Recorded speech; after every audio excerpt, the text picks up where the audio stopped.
Greenland ice completely melted 7,000 years ago and it could happen again.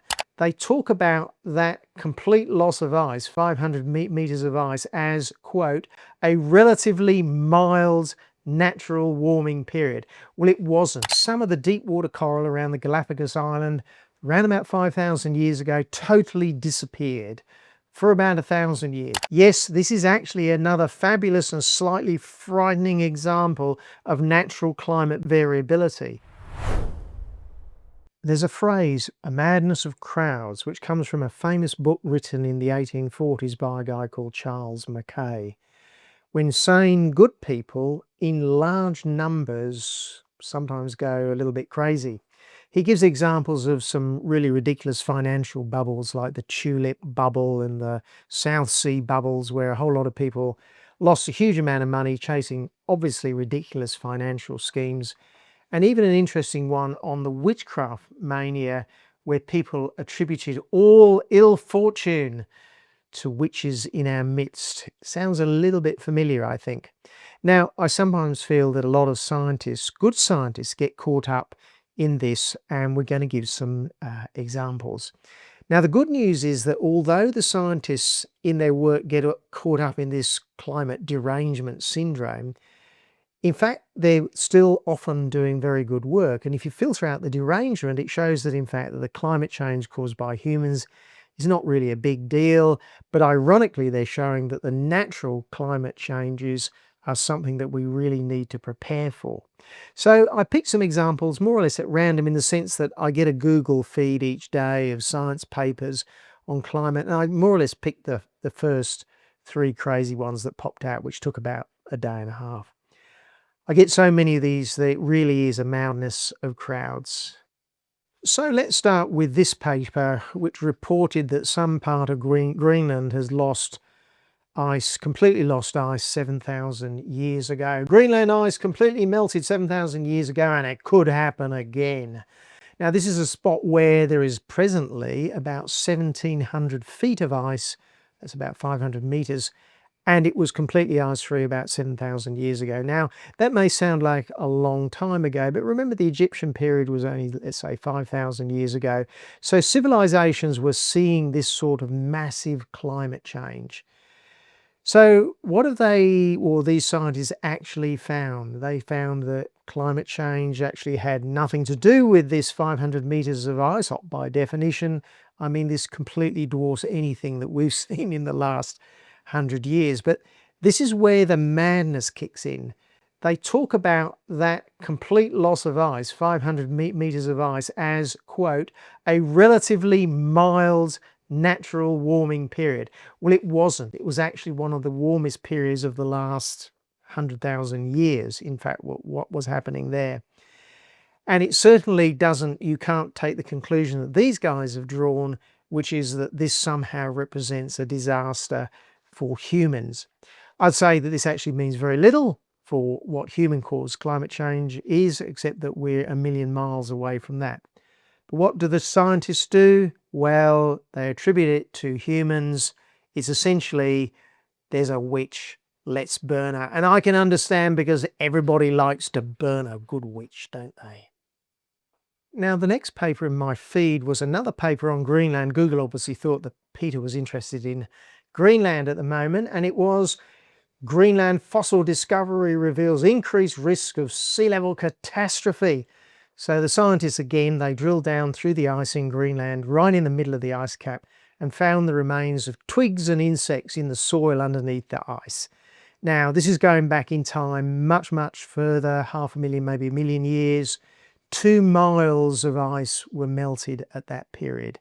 Now, the conclusion from this work should have been that, well, past climate change was huge, and that we're probably still within the natural variability despite all the hoo-ha. It actually says very little about, present day human climate change. But no, they conclude that the ice cap must be really fragile, so we're doubly doomed from the climate catastrophe. So one of the authors stated here that the sea level today is rising more than 1 inch a decade, and it's getting faster and faster, said Bierman.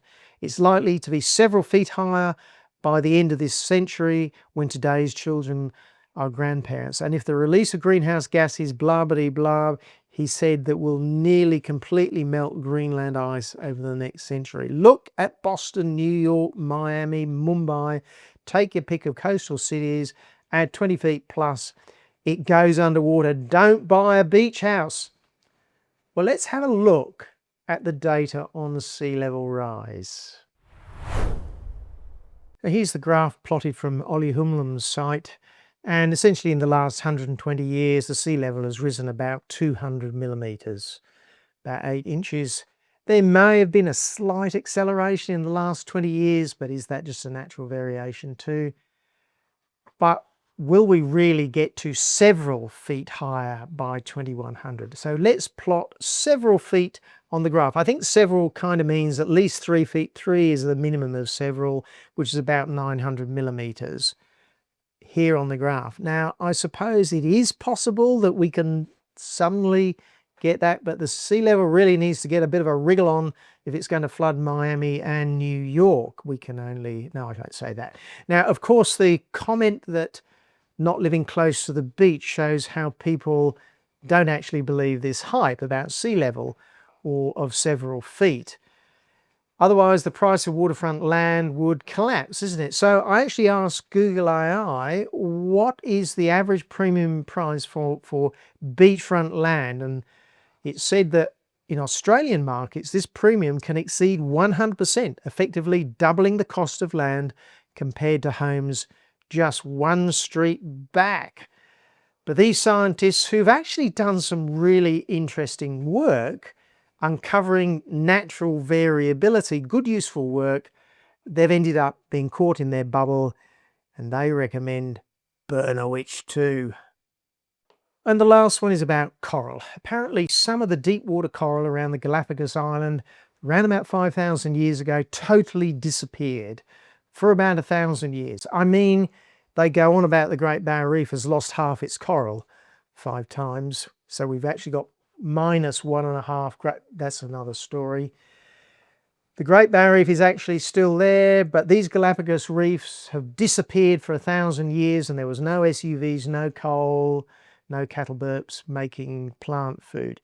Yes, this is actually another fabulous and slightly frightening example of natural climate variability. The scientists speculated that actually changes in the whole El Niño cycles affected the oxygen levels in the seawater and wiped out the reefs. Now, can you imagine the headlines if that happened today? It would, of course, be attributed to humans, but these changes are totally natural. Now, in this case, the scientists who did this good work, well, they claim this is all rather than just saying, my word, we've got a lot of natural variability, they say it's a bad omen. In other words, we've got to burn a witch. Even subtle shifts in global climate patterns can trigger large-scale ecosystem collapse, blah, blah, blah. Right.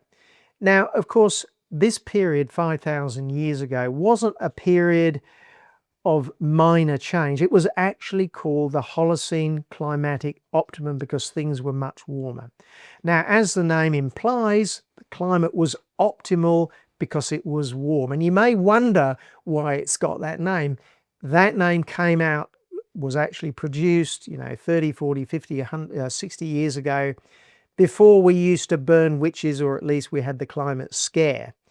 So yes, those scientists who invented the name did not have climate derangement like these people do at the moment. But these scientists did do some very interesting stuff.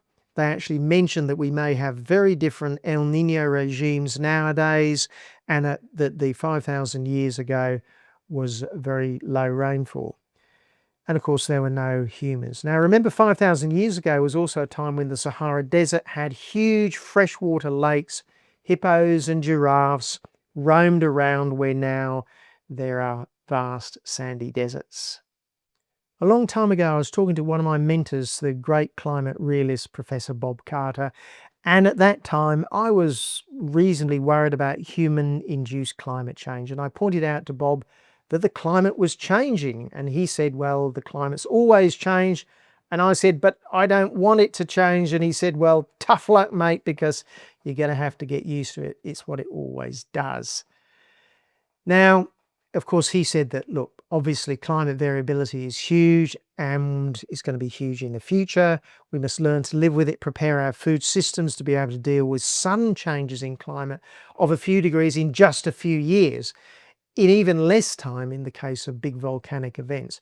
We actually have the technology to do this now, to store food and do all the things which we need to do, but only if we're prepared for that and are not worrying about things which we shouldn't be worrying about, like too much plant food in the atmosphere. Now, these scientists of these three, they're actually doing very good work. And if they only wanted to burn the odd witch every now and then, well, we could put up with it. It's a bit rough on an ugly old lady, especially if they're not really a witch after all. But, we can tolerate that. But in this case, they want to change our total society, our economy, and potentially smash much of what is good about our civilization, things that the Egyptians and all our ancestors would have given our back teeth for, and we just can't allow that.